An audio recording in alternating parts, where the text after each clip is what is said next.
Hai, berjumpa lagi dengan saya Nia Jumiati. Di video pertama ini saya akan menceritakan prosesnya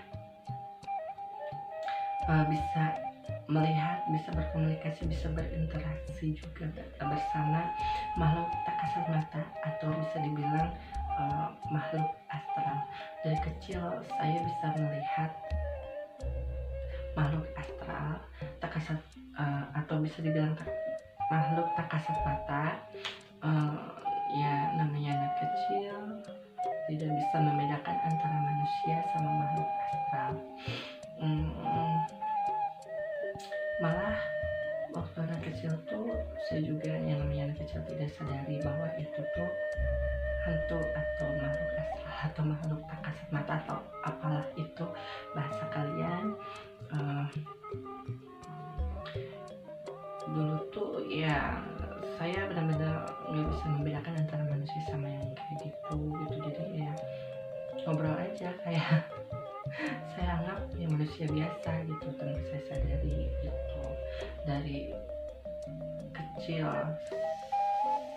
ya pokoknya dari kecil lah, sampai umur 13 tahun sampai umur 15 tahun tanpa saya sadari juga selama 3 tahun tepatnya duduk di sekolah SMP untuk penglihatan saya mulai normal kembali gitu. Jadi saya tidak bisa melihat ya hantu kembali gitu. Jadi kayak orang-orang biasa, normal biasa gitu. Ketika sampai umur 16 menuju ke 17 tahun kurang lebih, saya tidak bisa berkomunikasi ataupun melihat gitu. Jadi saya hanya bisa merasakan dalam hal energinya aja gitu, maupun baik ataupun tidak baik, negatif atau positif. Umur 17 tahun mulai aktif lagi, saya bisa merasakan, saya bisa melihat, saya bisa merasakan ada energi negatif atau positif, mulai aktif kembali lagi dan penglihatannya juga lebih jelas gitu, lebih tajam untuk melihat kayak gitu. Sekitar kelas 3 SMK waktu itu tuh saya rasakan yang saya balik lagi ke seperti hal anak kecil gitu kelihatannya tuh, dan berkomunikasi sama mereka tuh tadinya tuh aku nggak bisa berkomunikasi gitu. Saya merasa takut gitu, saya nggak berani gitu. Kalau misalkan melihat pun udah kayak nggak mau lihat gitu. Jadi benar-benar saya kayak di apa ya namanya, kayak ya udahlah aku hiraukan gitu, nggak terlalu gimana, nggak mau ya mas aja gitu berkomunikasi sama yang kayak gitu di waktu umur 17 gitu. Sampai di umur 21 tahun kalau nggak salah memulai dan memberanikan diri gitu, bisa berkomunikasi bersama mereka gitu, berinteraksi makhluk astral, dan selalu penasaran sih gitu, sedikit demi sedikit mulai paham dan mengerti. Setiap saya berbicara gitu, saya bilang saya ya lebih kayak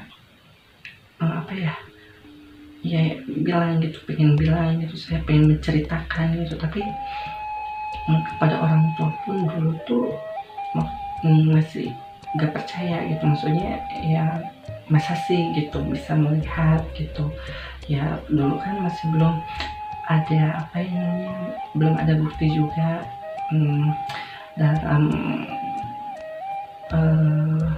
seiringnya alat komunikasi kan dulu masih terbatas juga, jadi membuktiinnya juga gimana gitu. Jadi ya udahlah, mungkin lebih kayak ya udahlah gitu, lebih dipendam dengan sendiri itu tanpa bisa bicara ke orang tua gitu.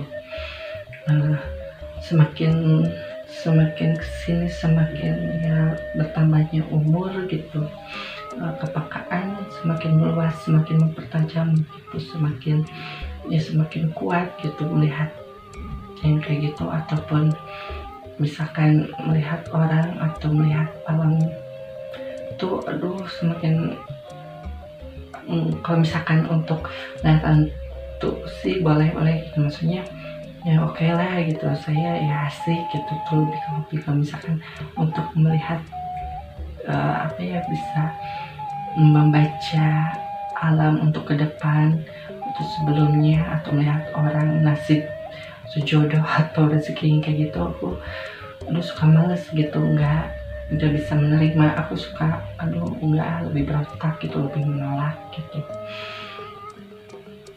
Dan misalkan bicara ke keluarga pun sepertinya nggak semuanya orang keluarga pun tahu tadi gitu, hanya sebagian dan nggak semua. Jadi ya meskipun yang bilang juga ya keluarga pun, saudara-saudara pun ya yang ya oke lah gitu, yang ya udahlah gitu, nggak terlalu dihiraukan gitu.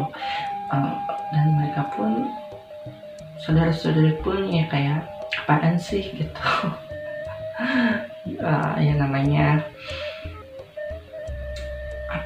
waktu dulu tuh ya masih ya mungkin aku menyangkanya mungkin halu lah gitu, mungkin terlalu apa gitulah, atau gimana, mungkin kecapean atau apalah faktor itu.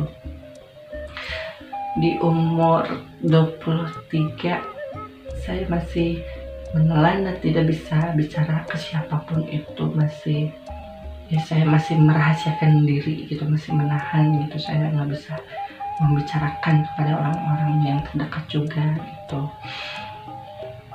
Meskipun ke teman-teman sekolah atau ke teman-teman yang dekat juga gitu, dulu tuh masih saya coba untuk membiasakan memposisikan gitu saya bersama teman-teman atau saudara gitu, menunjukkan yang hal aneh ataupun yang tidak bisa dipungkiri, tidak bisa saya menghindarkan gitu. Dulu tuh tidak bisa, tetap malah semakin saya berontak, malah saya saya menghindar, semakin penglihatan penglihatan atau kepekaan itu semakin tajam gitu, semakin tajam sih gitu. Nggak bisa saya gak bisa benar-benar keluar dari jalur. Ya saya punya ini, kelebihan ini, nggak tahu dari siapa gitu, dari mana juga, ya tahu-taunya sekarang sih gitu. Ya untuk itu sih saya akan ceritakan di video selanjutnya, kayak ditunggu aja, dan selalu selalu ikuti gitu video saya.